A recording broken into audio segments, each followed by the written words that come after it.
Jai Shri Krishna. Today I'm going to be singing Bhagavad Gita chapter 1, shloka 1.47. Let's start. Sanjaya uvacha evam uktva arjuna sankhye rathupastha upavishata prisachya shasharam chapam shokna samvikna manasaha. नमस्कार मित्रों, जय श्री कृष्णा। कैसे हैं आप सब लोग? तो मित्रों, ये प्रथम अध्याय का आखिरी श्लोक है। So this is the last shloka of chapter 1 and this is the most important shloka. क्या होता है जब आदमी बहुत ज्यादा इमोशंस में बह जाता है? तो अर्जुन जो हैं, जो सबसे बेस्ट रिसोर्स हैं और जो महाभारत के युद्ध में हमने डिस्कस किया कि किस प्रकार से फोका करने गए थे, यानी कि फेयर ऑब्जर्वेशन और करेक्ट असेसमेंट करने गए थे, खुद एक गलत थॉट की वजह से पूरी तरह से इमोशंस में डूब गए हैं और भगवान कृष्ण के सामने बहुत तरह के एक्सक्यूजेस भी रख रहे हैं। मित्रों, अभी तक हमने बात करी डेवलपमेंट एक्शन प्लान की, कि इंडिविजुअल डेवलपमेंट प्लान किस तरह से बनाना चाहिए और उसकी इंपॉर्टेंस क्या है। If you want to see more details about it, you can check out the video above. तो मित्रों, हम लोग आगे डिस्कस करते हैं। कुछ बहुत महत्वपूर्ण बातें इधर पे डिस्कस करने वाले हैं। तो सबसे पहला पहलू श्लोक नंबर 40 से लेकर के और 46 श्लोक तक अर्जुन बहुत सारे एक्सक्यूजेस देते हैं and let us take those excuses one by one. सबसे पहले अर्जुन कहते हैं कि भगवान, युद्ध करने से हमारे कुल का नाश होगा। दूसरी बात पे अर्जुन कहते हैं हमारा कुल धर्म नाश हो जाएगा।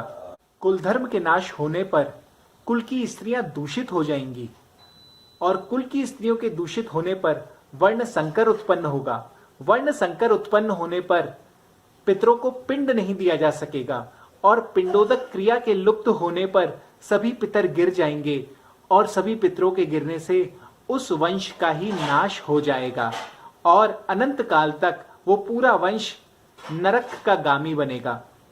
तो मित्रों, किस प्रकार से अर्जुन ने बताया कि युद्ध की इस विभीषिका की वजह से युद्ध करते हुए किस प्रकार से पूरा का पूरा कुल जो है वो इस लोक में भी और परलोक में भी, यानी कि प्रेजेंट सिचुएशन और future situation is not good if he is fighting. So Arjun is considering both the times, that is the present time as well as the future time. तो अर्जुन इतने तरह के एक्सक्यूजेस भगवान के सामने रखते हैं। तो इस श्लोक में संजय कहते हैं, संजय उवाच एवं उक्त्वा अर्जुनः संख्ये रथ उपस्थ उपाविशत। इस प्रकार की बातें करके अर्जुन रथ के मध्य भाग में बैठ गए। उपाविशत, बैठ गए। तो अभी तक अर्जुन कहां पे थे? अर्जुन प्लानिंग और चैलेंज के बीच में थे और उसमें भी वो रथ के मध्य भाग में बैठ गए। तो मित्रों, कई बार हमारे जीवन में ऐसी सिचुएशन आती है जहां पर हम सही और गलत के एकदम सेंटर पॉइंट पे होते हैं और हमारे एक कदम लेने से हमारी दिशा तय हो जाती है और जब हमारी दिशा तय हो जाती है तो हमारी दशा भी तय हो जाती है। अगर आपको इसके बारे में ज्यादा जानना है, so you can watch out the video above. प्रकार की बातें करने के बाद में अर्जुन रथ में बैठ गए और साथ ही उनके शरीर से उनके सारे शस्त्र भी छूट गए। हाथ में पकड़ा हुआ गांडीव भी छूट गया और पीछे बधा हुआ तुड़ेर, बाणों से भरा हुआ तुड़ेर भी छूट गया। तो मित्रों, एक बात मुझे बार बार ध्यान आ रही है और मैं आप लोगों को कहना चाहता हूं कि success has many fathers but failure has none. तो यहां पर विचार करने वाली बात यह है कि फिर फेलियर के साथ क्या आता है। फेलियर के साथ मित्रों दो चीजें आती हैं बेस्ड ऑन आपका एटीट्यूड क्या है। तो सबसे पहली चीज जो फेलियर के साथ आती है वो आती है एक्सक्यूजेस और दूसरी चीज जो फेलियर्स के साथ आती है वो आती है लर्निंग। अगर आप प्रोजेक्ट मैनेजर हैं और प्रोजेक्ट के एक्शंस में इमोशनली अटैच हो जाते हैं तो विश्वास मानिए आप हमेशा एक्सक्यूजेस ही बनाते रह जाएंगे।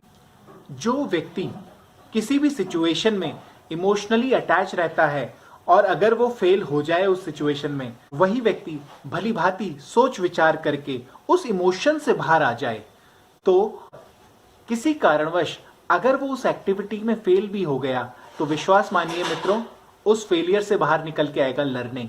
So the big question to all of us is what exactly we are getting out of our failures. हमें हमारे failures में क्या मिलता है, excuses या learnings. So I believe you have clearly understood the framework of failure and what we can achieve even when we are fail. तब तक के लिए thank you so much मित्रों. Thank you for watching our video. Please don't forget to like, comment, subscribe, and press the bell icon. Jai Shri Krishna.